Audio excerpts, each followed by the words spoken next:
عاجل يا برنس، اول 5 لعيبه ماشيين من النادي الاهلي يا برنس في بدايه الموسم الجديد، وصدمه لما هتعرف هو مين اللعيب الاخير اللي ماشي.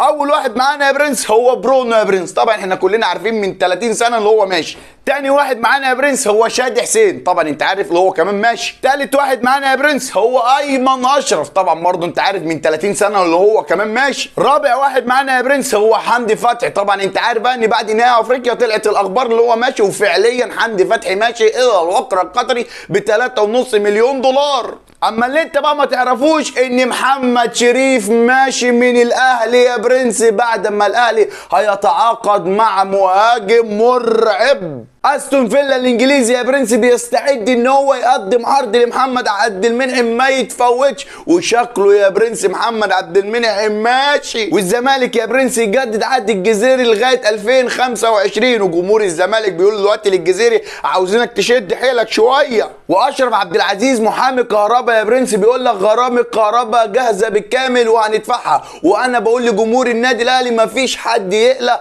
كهربا مش هيتوقف تاني. ورحمة امي لو اي حد شفته في ماتش القمة الجاي بيغني اغنية سطلانة هحبسه، وانا قلت للاعيبة الزمالك كلها وانتوا في الماتش اي حد يسمع اغنية سطلانة يسيب الماتش ويمشي. ده الكلام يا برنس اللي قاله مرتضى منصور امبارح في المؤتمر الصحفي اللي هو كان عامله دوت يا برنس في نادي الزمالك. والصراحة اغنية سطلانة جامدة جدا، ويلا يا شباب شغل اغنية سطلانة.